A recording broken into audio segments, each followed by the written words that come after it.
Իդեպ, թոշակները կբարձրանան, ջրերը չեն կտրի, Խուդինյանը, Հակոբյանն ու Վարդանյանն էլ անգործ չեն մնա։ Նախընտրական 3 շոու 1.5 օրում։ Անդրադառնանք առանձին։ Տեղեկություն տարածվեց, որ վերջին օրերի աղմկահարույց սպանությունների պատճառով Փաշինյանը պաշտոնանկ է արել ոստիկանության պետի 3 տեղակալներին՝ Արթուր Խուդինյանին, Վարդան Վարդանյանին եւ Կարեն Հակոբյանին։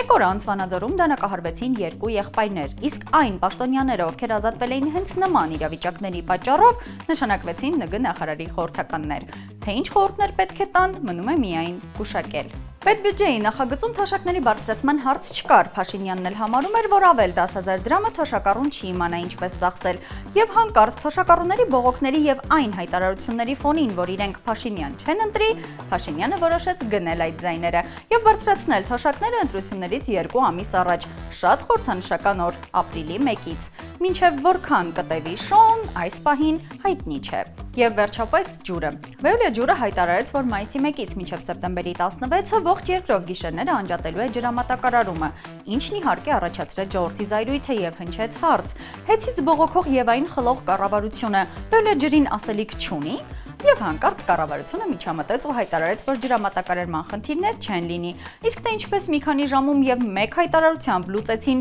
ողջ հանրապետության ջրամատակարարման խնդիրը, եւս մնաց հարցական։ Իրականում ամեն ինչ շատ պարզ է։ Առջևում ընտրություններ են եւ մինչ այս քաղաքացու նկատմամբ լրիվ անտարբեր եւ անգամ հակադիր իշխանությունը անցել է քվե մուրալու գործին։